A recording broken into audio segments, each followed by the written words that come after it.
Ay. Hermanos, vamos a continuar con nuestra serie de sermones.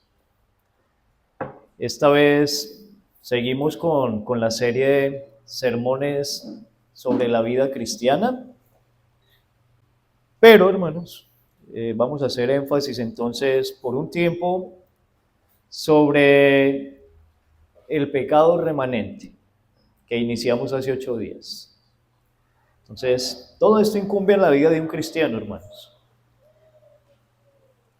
Providencialmente nos correspondió la lectura de Primera de Juan, que dice que el que niega que peca es un mentiroso. Y eso se le escribe a cristianos. Es decir, aún nosotros como cristianos pecamos, pecamos. Eso es una verdad, hermanos. Y de eso vamos a empezar a tratar, hermanos. Entonces, el sermón de esta mañana se titula La presencia y el poder del pecado remanente. La presencia y el poder del pecado remanente. Hermanos, básicamente vamos a hablar de la realidad del pecado remanente. ¿Qué es el pecado remanente? Es un restante, son escombros de la vieja naturaleza. El Señor hizo que naciéramos de nuevo, el Señor regeneró nuestras vidas, nos hizo nacer de nuevo. Sin embargo, soberanamente, hermanos, a Él le plació permitir que en cada uno de nosotros los cristianos aún existan restos de la antigua naturaleza. ¿Y cómo se llama eso, hermano? Teológicamente, ¿cómo se le ha llamado a eso? El pecado remanente. El pecado remanente. Si no, el apóstol Juan no escribiría en su epístola que todavía pecamos, pero él lo escribió. Y lo vemos a la luz de las escrituras. Nos basamos de Romanos 7, del 18 al 21, que es el texto que leyó el hermano. Es un texto corto, nos podemos permitir leerlo nuevamente. Dice Romanos 7, del 18 al 21. Y yo sé que en mí, esto es, en mi carne, no mora el bien, porque el querer el bien está en mí, pero no el hacerlo. Porque no hago el bien que quiero, sino el mal que no quiero. Eso hago. Y si hago lo que no quiero, ya no lo hago yo, sino el pecado que mora en mí. Así que, queriendo yo hacer el bien, hallo esta ley, que el mal está en mí. Hermanos, esta epístola y este capítulo lo escribió el apóstol Pablo, aún en su condición de cristiano, en su condición de apóstol. En resumen, él decía que había un mal que todavía habitaba en él. Y él le llama a ese mal una ley. ¿Saben qué es esa ley? Dice, el pecado que mora en mí. ¿Qué pecado mora en el cristiano, hermanos? ¿Un pecado que lo esclaviza, que lo domina? No. ¿Es un pecado qué? Remanente. Es un pecado que todavía habita, que es real, que no es una ficción, que no es un invento. Es decir, nosotros todavía pecamos. Aún hay pecado en nosotros. Debemos concientizarnos de la real presencia de un remanente de pecado que habita en nuestras almas. Porque si no somos conscientes de eso, hermanos, no le vamos a prestar atención. Entonces, usted, querido cristiano, tiene que ser consciente que en usted habita una real presencia de un remanente, un restante, escombros de pecado. Donde sea que estemos, escuche esto, donde sea que usted esté, puede estar acá en la iglesia, pero acá nos abandona el remanente de pecado. Venimos a la iglesia y se nos desaparece el pecado. Nos convertimos en cuerpos gloriosos, en ángeles. Donde sea que estemos, en el trabajo, en la familia, en la calle, en la iglesia, en lo que sea que hagamos, el pecado siempre está allí. Siempre, siempre está allí. Es un compañero peligroso y está con nosotros. Escucha esto, es un compañero peligroso y está con nosotros cuando estamos acompañados o cuando estamos solos. Está con nosotros, ya sea de noche o de día. Ese pecado remanente está con nosotros, hermano, está con nosotros. Yo estoy alimentándome, hermanos, para ayudar a dar estos sermones, no en su totalidad, pero sí me estoy alimentando de un libro que se llama El pecado remanente, de John Owen, un puritano. Si ustedes tienen la oportunidad de conseguirlo, sería excelente. Entonces, Owen decía, que me parece muy apropiada esa frase, que en nosotros existe un carbón encendido. Entonces él hace la analogía, que ¿qué existe en nosotros? Un carbón encendido que, si no se vigila, prenderá un fuego que puede consumirnos. Usted ve el carboncito, él no está totalmente incendiado, pero está encendido. Si ese carboncito se deja en la maleza o donde hay hojas secas y no se le presta atención a ese carboncito, ¿qué puede pasar? Va a consumirnos, va a prender un fuego que puede consumirnos. Ese carbón encendido es el pecado remanente, porque recuerde, el cristiano ya no es esclavizado por su pecado. El pecado en el cristiano ya no lo domina por completo, pero habita. No es como la llamarada viva, pero es como el carbón que ahí está encendido. Y que si no lo vigilamos, va a prender un fuego que nos puede consumir. Hasta ahí, Owen. Debemos entonces considerar seriamente este enemigo. Él no se va de casa, hermanos. El pecado remanente no se va de casa. ¿Que quién viene siendo? Él no se va. Él no se va de casa. Es un enemigo que vive con usted, para que sepa. ¿En dónde vive ese enemigo? En usted. Y él no se va a ir. Si no, ¿hasta cuándo? Hasta el día de nuestra muerte, hermanos. Es por eso que debemos vigilar y estar muy atentos. Nosotros no deberíamos descuidar nuestra vida, hermanos, porque ahí está nuestro enemigo. Ahí está el carbón encendido, esperando a que usted se descuide para encender el fuego y consumirnos. Para encender el fuego y consumirnos. Es por eso que, hermanos, debemos vigilar y estar muy atentos. Hoy vamos a tratar en 2 puntos, solo 2 puntos, pero con eso va a bastar para el desarrollo de nuestro sermón. Primero, el pecado remanente siempre está listo para hacernos pecar. El pecado remanente siempre está listo para hacernos pecar. Lo podemos ver en Romanos 7, del 18 al 19. Dice la Biblia, Romanos 7, del 18 al 19. Yo sé que en mí, esto es, en mi carne, no mora el bien, porque el querer hacer el bien está en mí, pero no el hacerlo. Porque no hago el bien que quiero, sino el mal que no quiero. Eso hago. Al fin y al cabo, el pecado remanente siempre está listo, ¿para qué? Para hacernos pecar. Para hacernos pecar. Aun cuando queremos hacer el bien, allí se levanta de su morada para tratar de hacernos pecar. Escuche esto, hermanos. Mire, usted quiere venir a la iglesia, y viene a la iglesia, pero aún estando acá, el pecado remanente se levanta de su morada y nos puede hacer pecar, aún haciendo el bien, por ejemplo, viniendo a la iglesia. Por ejemplo, vamos a hacer el devocional en familia. Allí el pecado remanente se levanta, aun cuando queremos hacer el bien. Es lo que dice Pablo. ¿Sí lo entendió como acabo de decir la escritura?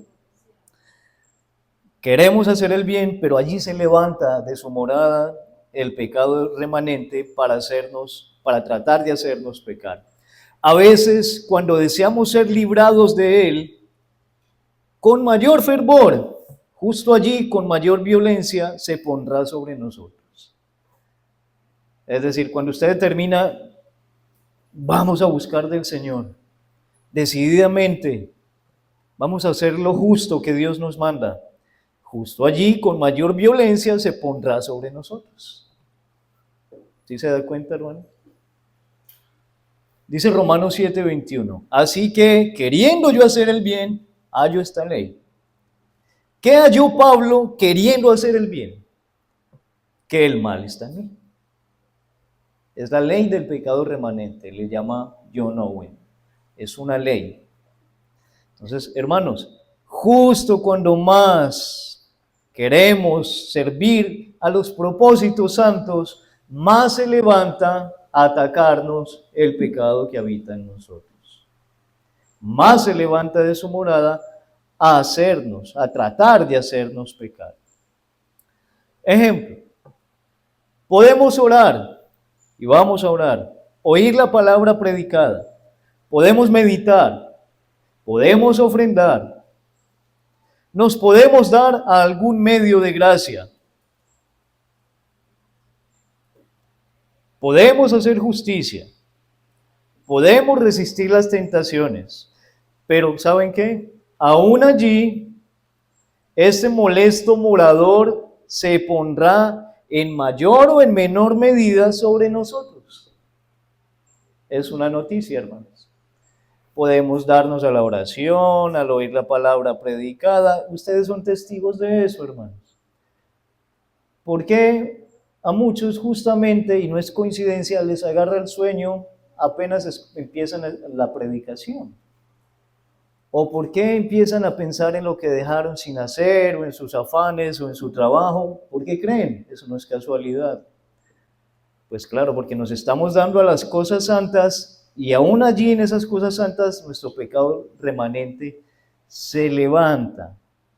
Se levanta. Podemos resistir tentaciones. Podemos hacer todo este tipo de cosas justas y santas.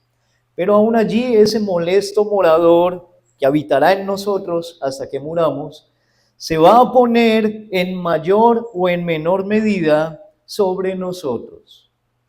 Y estará presente para que no podamos lograr perfecta y completamente lo que es bueno. Escuche esto, va a estar presente en nosotros. ¿Para qué? ¿Qué es lo que busca el pecado remanente? Para que ustedes y yo no podamos lograr perfecta y completamente lo que es bueno. No lo logremos de manera perfecta. Dice el versículo 18 de Romanos 7. Y yo sé que en mí, esto es, en mi carne, no mora el bien. Porque el querer el bien está en mí. Queremos hacer el bien, pero no el hacerlo a veces. Es lo que consigue nuestro pecado remanente. Él estará allí. Él estará allí. Cuando suscitamos o cuando despertamos y provocamos sus deseos. Ojo, como cristiano, usted puede provocar los deseos del pecado remanente. Usted los puede despertar haciendo lo que no debe hacer, viendo lo que no debe ver, oyendo lo que no debe oír, hablando lo que no debe hablar. Pero, hermanos, allí usted puede suscitar el pecado remanente. Recuerde, es un morador. ¿Que en quién mora? En usted. Entonces, Él va a estar allí cuando usted lo despierta, obviamente. Si ve lo que no debe ver, hace lo que no debe hacer, oye lo que no debe oír, ¿qué va a esperar? Pues hermanos, Él se va a despertar y por supuesto, ahí va a estar. Pero también va a estar cuando con todos nuestros esfuerzos trabajamos para librarnos de Él. ¿Cuándo se va a ir de nosotros entonces? Nunca, hermanos. Usted dirá, pero qué pesimismo. No, hermanos, es la realidad. Es una realidad de la que debemos estar atentos y enterados. Porque si ignoramos esto, pues ese pecado nos tratará de dominar. Pero en cambio, si somos realistas y conscientes de su presencia real en nosotros, ¿qué debería hacer un cristiano? Batallar. Batallar. Y buscar la forma de mortificarlo. Todavía no estamos viendo cómo hacerlo. Simplemente estamos hablando de la presencia. Quiero hacerlos conscientes de eso, hermano. Cuando con todos nuestros esfuerzos trabajamos para librarnos de Él, allí también va a estar Él, el pecado remanente. Usted dice, a partir de ahora mi familia, mi casa y yo serviremos al Señor. Y esa debe ser su determinación. Pero también allí va a estar ¿quién? El pecado remanente. el pecado remanente. Este remanente mora en nosotros. Se adhiere como un principio depravado. ¿Qué es un principio? Pues algo que usted ya tiene bien aprendido. Pues el pecado remanente se adhiere a nosotros como si fuera un principio depravado. Se adhiere a todo nuestro ser. Entonces, por ejemplo, el pecado remanente se adhiere a nuestras mentes. ¿De qué se sirve en nuestras mentes? De la oscuridad y de la vanidad. Él se sirve de todo pensamiento vano, impío, fugaz, pecaminoso, pero también se sirve de la oscuridad, del desconocimiento de la Escritura, del desconocimiento de la verdad. El pecado remanente también se sirve de eso para aferrarse ¿a qué? A nuestras mentes. También, hermanos, se aferra, se adhiere a nuestros afectos, es decir, a nuestros corazones. Ahí en su corazón, que esos sus afectos, que son los que lo inclinan. ¿Sabe de qué se sirve para adherirse a sus afectos, a su corazón? En la sensualidad. No sexualidad, sino sensualidad. Es decir, cuando dejamos que nuestros sentidos nos dominen, cuando le damos gabela a nuestros sentidos. Ahí el pecado remanente se sirve de eso, hermanos. Se sirve de eso para aferrarse a nuestros afectos. También se adhiere a nuestras voluntades. Entonces se adhiere a nuestras mentes, a nuestros afectos, y se adhiere también a nuestras voluntades. ¿Cómo?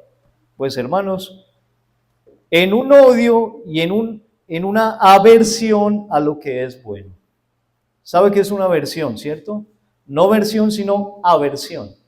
Una aversión es como un repele, como un fastidio, como un resentimiento. Una aversión es como un odio. Odio a lo que es bueno. Odio a lo que es bueno. Nuestra carne, hermano, los designios de la carne son enemigos de los designios del Espíritu. Son enemigos de los designios del Espíritu. Hermanos, ellos se adhieren a eso. Nuestro pecado remanente se adhiere a eso. ¿Y qué es lo que hace que surja? Odio y aversión a lo que es bueno. Fastidio, por ejemplo, a cosas como estas. ¿Sí? Congregarnos.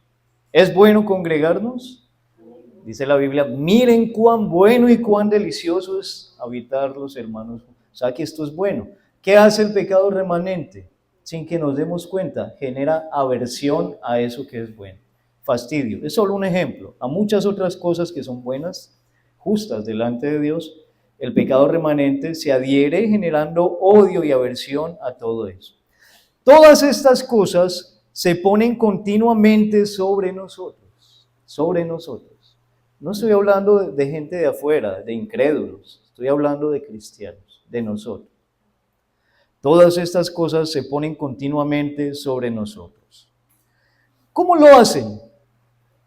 ¿Cómo lo hacen? A través de dos medios. Primero, a través de inclinaciones. El pecado remanente se adhiere a nosotros en nuestra mente, en nuestros afectos y voluntad a través de inclinaciones. Naturalmente, todos tenemos cierta inclinación. El pecado remanente se sirve de ellas. ¿Qué es inclinarse a algo? Pues hermanos, es buscar escoger algo, es decidir algo o querer hacerlo. Eso es una inclinación.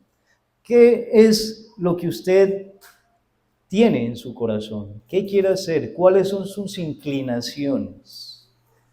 ¿Hacia qué lo dirigen? Porque sus inclinaciones al fin y al cabo son las que dirigen ¿qué? Su vida, su comportamiento, sus decisiones. ¿Cuáles son sus inclinaciones? De esas se sirve el pecado remanente y de esa manera es que se adhiere a nosotros. Entonces, primero a través de inclinaciones y segundo a través de propuestas o de sugerencias a hacer el mal. Esas propuestas pueden ser internas. El pecado remanente, puede que nadie nos haga propuestas malas, pero nosotros mismos, por el pecado remanente, nos podemos ir haciendo esas propuestas. ¿En dónde? En nuestra mente, corazón y voluntad. Entonces, si dejamos que esas propuestas nos gobiernen, esas sugerencias a hacer lo malo, le estamos dando gabela y permiso al pecado remanente, hermanos, para que nos incendie, para que nos queme. Y todo esto sucede aun cuando quisiéramos dejarlo. Estamos en una batalla, hermanos. Quisiéramos dejar de pecar. ¿O a qué cristiano no le gustaría dejar de pecar? Hermano, yo como cristiano digo, Señor, yo quisiera dejar de pecar, no fallar nunca. Pero, hermanos, la realidad es que aun cuando queramos dejar de pecar, ahí van a estar estas inclinaciones, ahí va a estar el pecado remanente.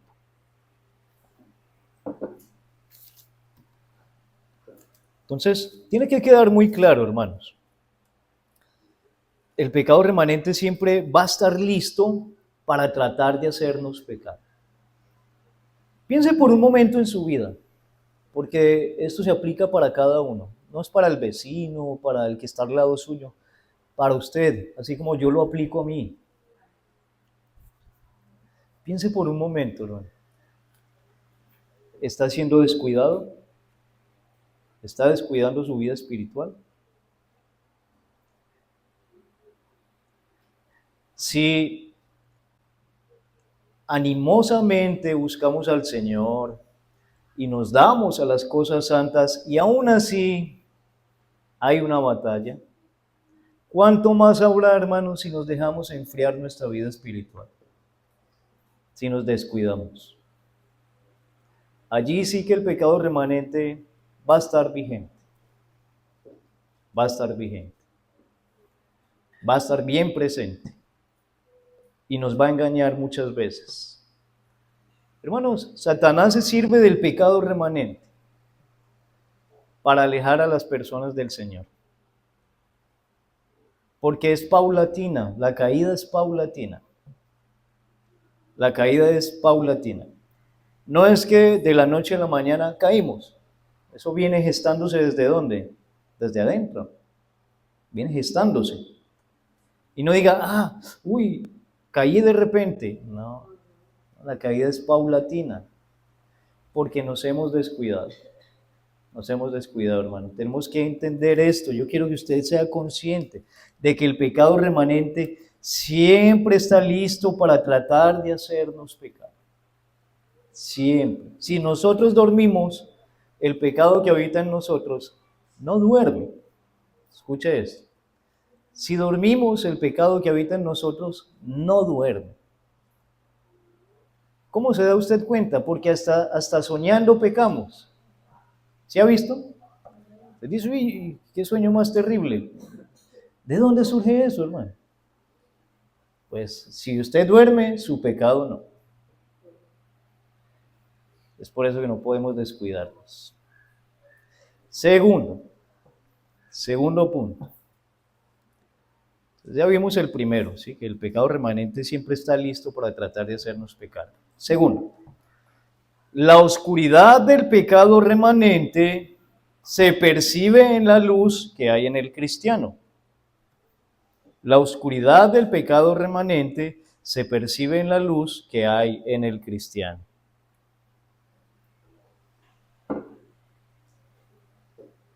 ¿Sí entiende lo que estoy diciendo, hermano? Escucha esto. La oscuridad del pecado remanente, es decir, el pecado remanente es oscuro, es malo. Pero ¿dónde se percibe mejor? En la luz que hay en el cristiano. Pregunto, ¿qué se puede ver donde todo es absoluta oscuridad? Nada. Nada. Pero si usted prende la luz, ¿qué puede mirar usted? Los defectos del camino, los peligros, pero ¿qué tiene que hacer? ¿Qué tiene que existir? Luz. Es por eso que digo que la oscuridad del pecado remanente se percibe en la luz que hay en el cristiano. La luz de Cristo alumbra la vida del cristiano. ¿Qué llegó a nosotros, hermanos? Entre otras cosas, la luz de Cristo.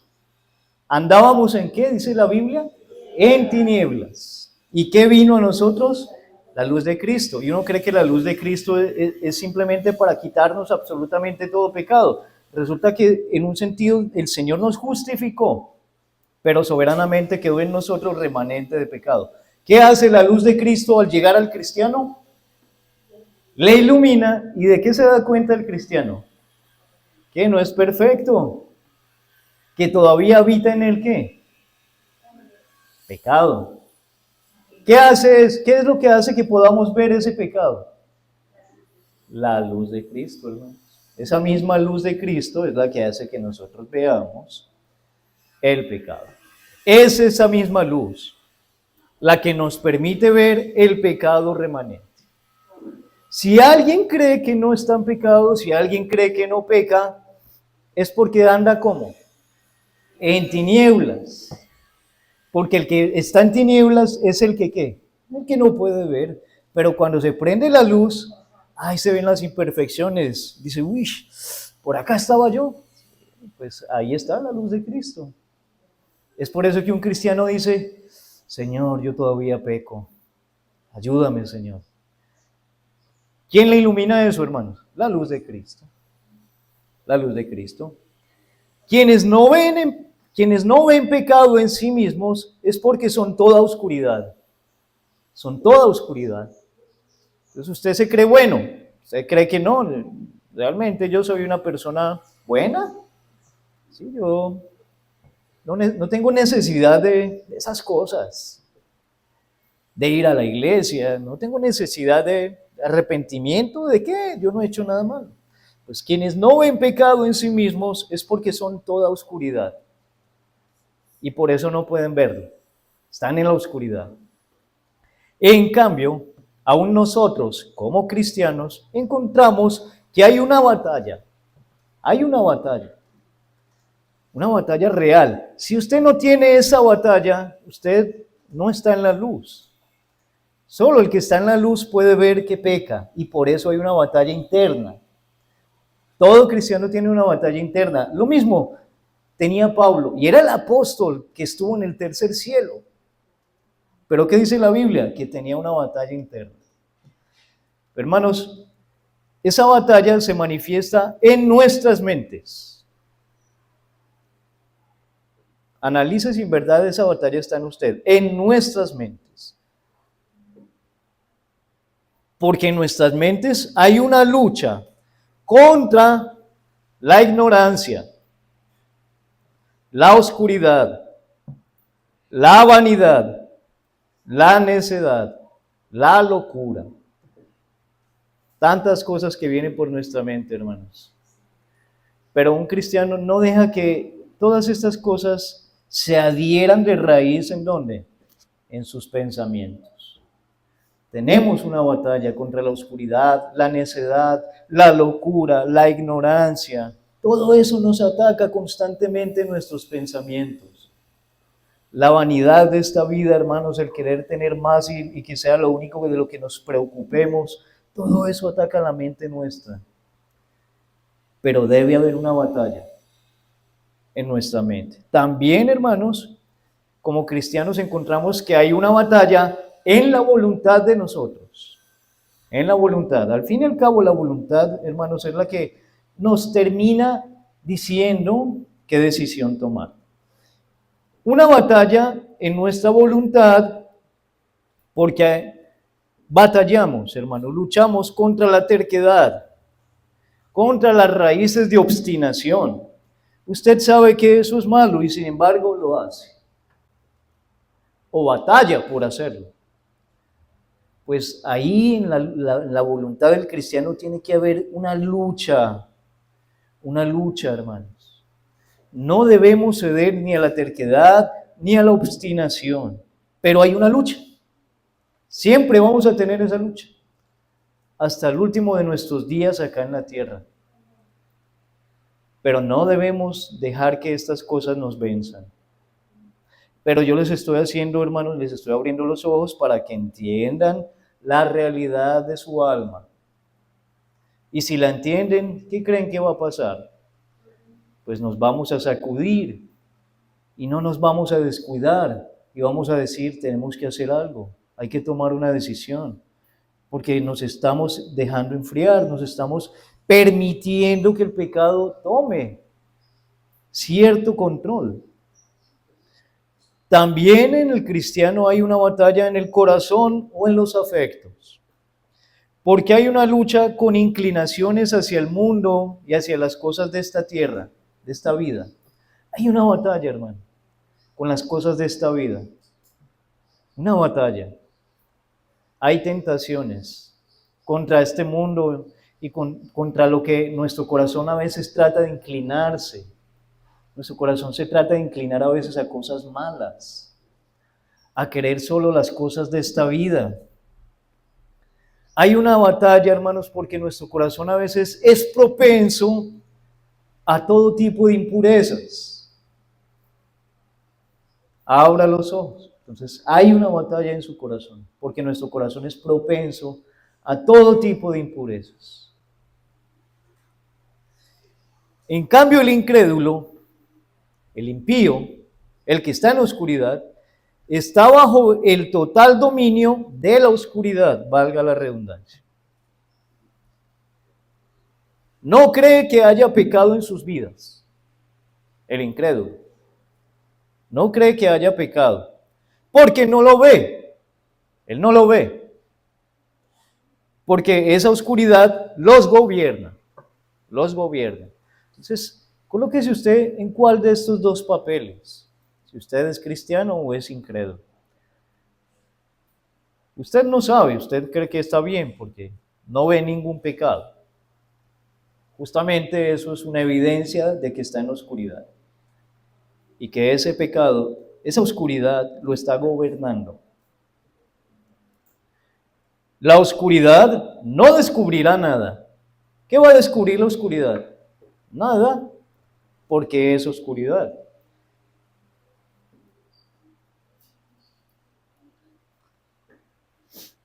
El incrédulo no encuentra muerte en la disposición de sus corazones. ¿Pero por qué no la encuentra? Él cree que está vivo. Pero ¿saben por qué no encuentran muerte en sus decisiones, en su vida? Porque como dice Efesios 2:1, están muertos. Dice, y Él os dio vida a vosotros cuando estabais muertos en vuestros delitos y pecados. Hermanos, el incrédulo no sabe que está muerto. ¿Y por qué no sabe que está muerto? Por lo mismo, porque está en la oscuridad y porque está muerto. Justamente por lo que está muerto es que él no sabe que está muerto. No lo sabe. Ellos están en paz con sus deseos. Pero ¿saben por qué están en paz con sus deseos? Porque están en esclavitud a ellos.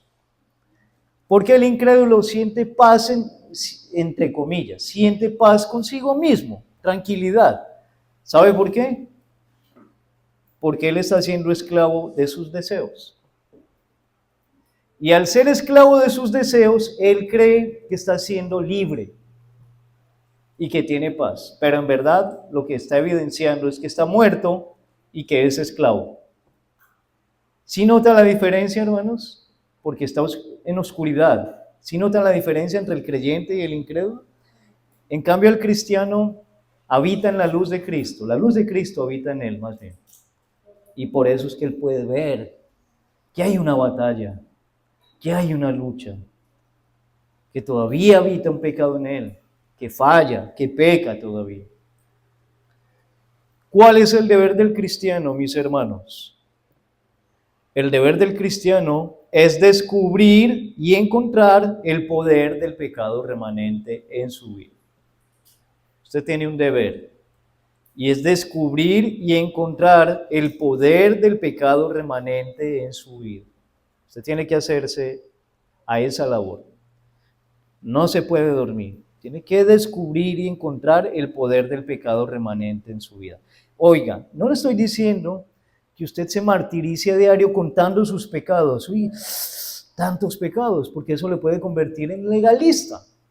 ¿Qué es a lo que usted tiene que atacar? El poder del pecado remanente. Y ese es el que debemos descubrir y encontrar. ¿Hacia qué nos inclina? Porque todos tenemos ciertas inclinaciones hacia algún mal. ¿Hacia qué nos inclina el pecado remanente, hermanos? Debemos descubrir y encontrar el poder de él sobre nosotros. Cuanto más encontremos y cuanto más seamos conscientes de su presencia, el pecado remanente hablo, menos sentiremos sus efectos. Escuchen lo que le estoy diciendo, que es muy fundamental. Cuanto más encontremos y seamos conscientes de la presencia, del poder del pecado remanente en nosotros, menos vamos a sentir ¿qué? Sus efectos.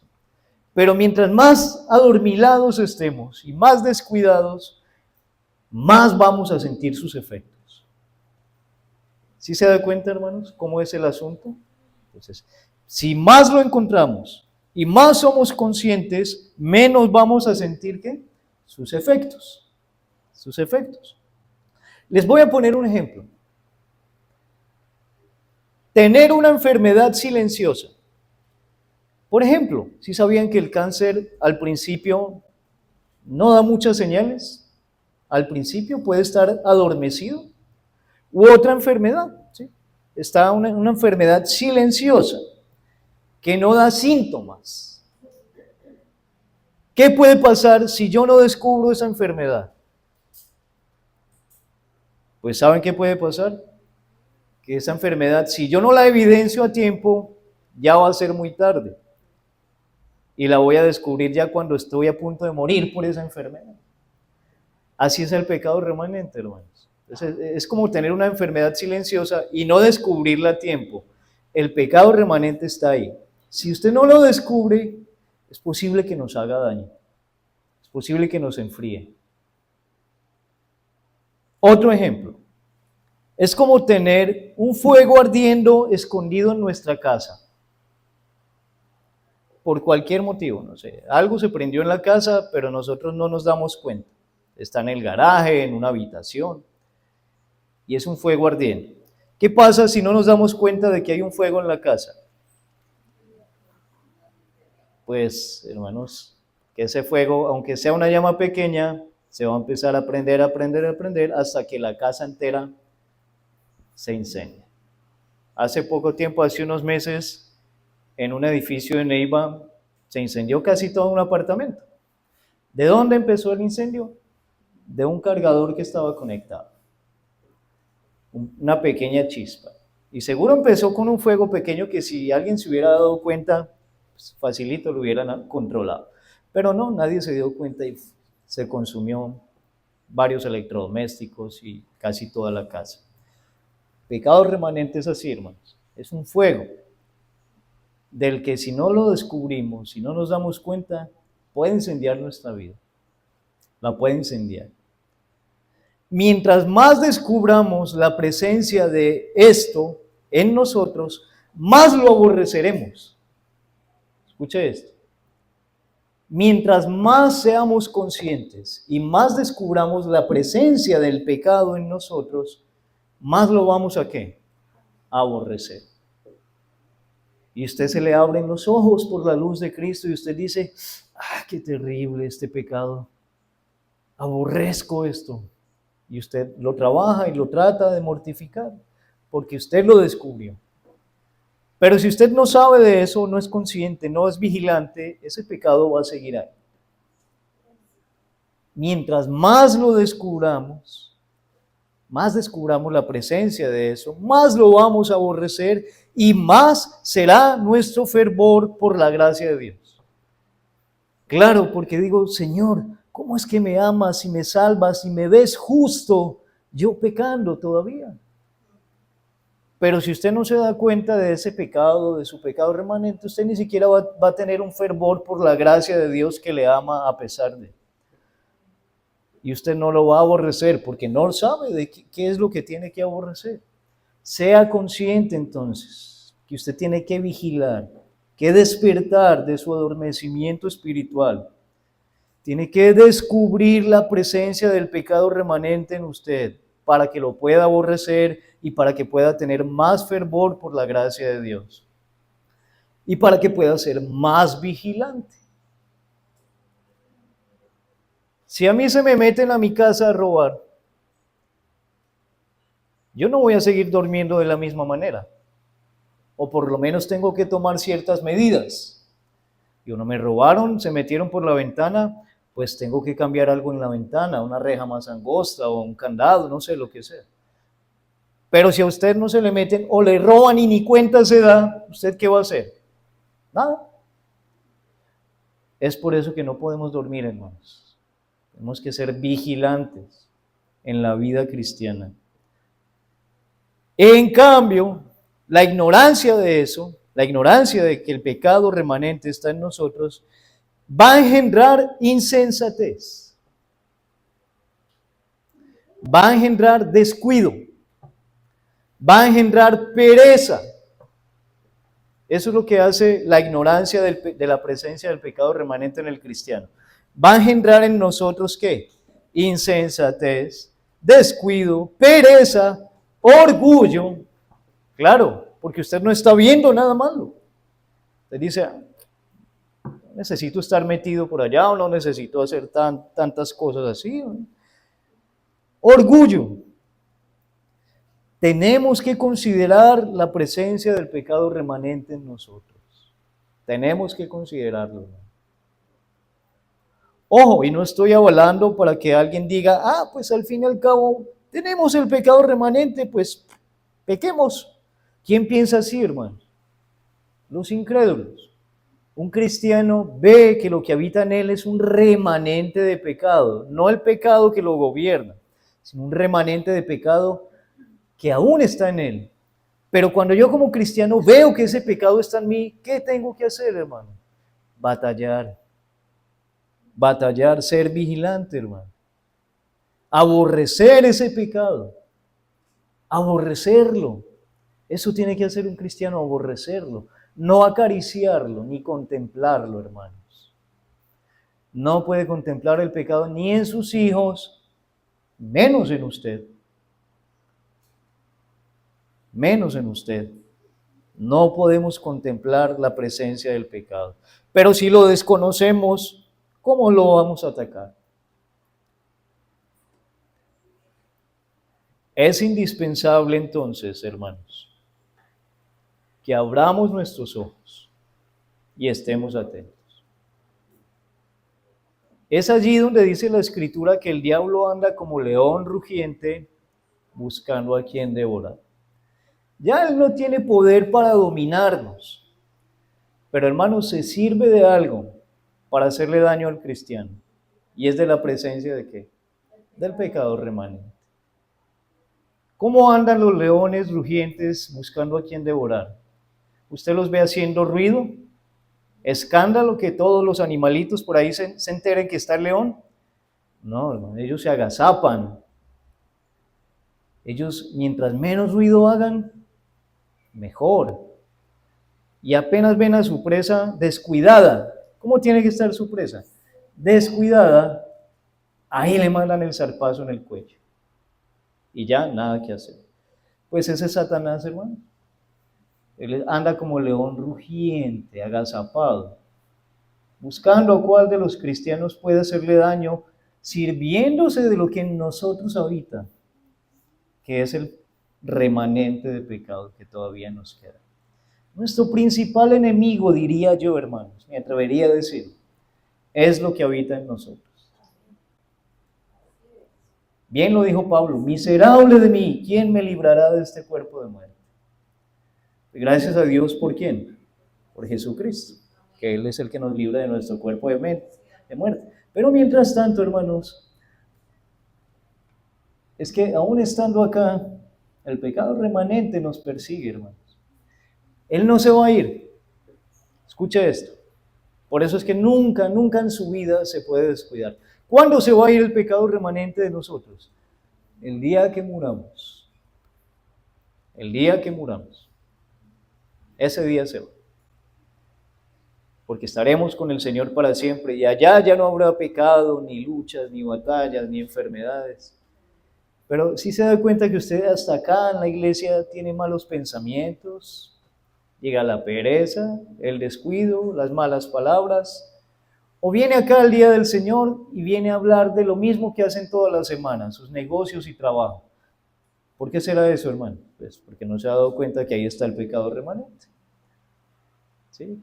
En nuestros afanes, carreras, la presencia del pecado remanente debemos considerarla. Es algo real en nosotros, hermano. Conclusiones. Vamos a algunas conclusiones.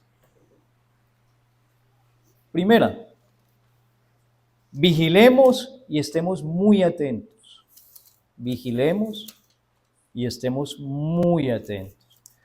Dice Marcos 14:38. Velad y orad para que no entréis en tentación. El espíritu a la verdad está dispuesto, pero la carne es débil. ¿Quién dijo estas palabras, hermano? El Señor Jesucristo. ¿Y estaba hablando de qué? Del pecado remanente. No le dijeron así, pecado remanente. Eso es un término teológico que surgió en los periodos del puritanismo. El pecado remanente. Pero hermanos, es de lo que dice la Biblia. El mismo Señor habló de eso. Dice, velen y oren. Es decir, estén vigilantes y estén orando para que no entremos en tentación. ¿Por qué dijo el Señor eso? Porque el espíritu a la verdad está ¿qué? Dispuesto. Es decir, nuestro hombre interior se deleita en la ley de Dios, dice Pablo. Quiere hacer lo bueno, quiere agradar a Dios. Pero hay una ley, y es que la carne es débil. Es débil. Palabras del Señor. Están en rojo, porque las dijo Jesucristo. Entonces, hermanos, vigilemos y estemos atentos. Esto es real, mis hermanos. No nos descuidemos, no nos durmamos, no desperdiciemos nuestra vida. No lo hagamos, porque la carne es débil. Habita en nosotros todavía un pecado remanente, un remanente de pecado. Entonces, hermanos, vigilar se asocia a no dormir. El vigilante que se duerme en su turno, lo echan, porque no está haciendo su trabajo. El vigilante tiene que estar despierto. No significa que literalmente no tengamos que dormir. Nuestro cuerpo necesita de sueño. Significa, hermanos, que es un llamado de atención, que nos demos cuenta que con facilidad nos podemos enredar en las cosas de esta vida, enfriarnos y no darnos cuenta. Con facilidad. Porque nos hemos dormido. Nos hemos dormido. Nos hemos dormido en nuestros laureles. Cuando el Señor nos dice, velad y orad. ¿Para qué? Para que no entremos en tentación. Entonces, es una realidad de la cual tenemos que estar atentos. Segunda conclusión. Humillémonos constantemente, hermanos. Humillémonos constantemente delante del Señor. Humillaos delante del Señor para que Él os exalte cuando sea tiempo. La Biblia dice que Dios, hermanos, desprecia al soberbio, pero al humilde lo atiende. Al humilde lo atiende. ¿Por qué digo que nos humillemos? Pues hermanos, estamos en la batalla. Y si usted se llena de orgullo y de soberbia, simplemente va a encontrar un desprecio de parte de Dios. Pero si se humilla, va a ser atendido. ¿Qué es humillarse, hermanos? Usted puede decir humíllese, pero ¿qué es eso? Una persona humilde no es la que se viste de harapos y de ropa sucia y rota. Una persona humilde es la que desde adentro reconoce sus faltas, examina su vida, se da cuenta que peca. ¿Y qué hace? Se postra, hermanos. Y le dice al Señor, no merezco nada, Señor, pero perdóname, ayúdame. El ejemplo más claro de estos es el publicano, que el Señor pone como ejemplo, de la redundancia. Está el fariseo y el publicano. Fariseo que se para en público y ora a Dios. No, dice que ora consigo mismo. Dice, te doy gracias, Señor, porque no soy como fulanito de tal. Yo no soy como esos de allá, esos vecinos míos. Uy, qué terribles. No soy como el hermano fulanito. Gracias, Señor. Yo no soy como ellos. Yo doy diezmos, ofrendas, hago esto y esto otro. Y en cambio el otro, el publicano, dice que ni siquiera pudo levantar su mirada, sino que se inclinó y se puso y dijo, Señor, sé propicio a mí, pecador. Y Jesucristo pregunta, ¿quién de los dos salió justificado? Pues obviamente, ¿quién fue, hermanos? El publicano. Porque se humilló. Entonces, hermanos, la segunda conclusión es que tenemos que humillarnos. Reconozcamos que pecamos y pidámosle ayuda al Señor para que ese pecado no nos vaya a gobernar, ni a enfriar, ni a apartar de los santos propósitos que Dios tiene para cada uno, hermanos.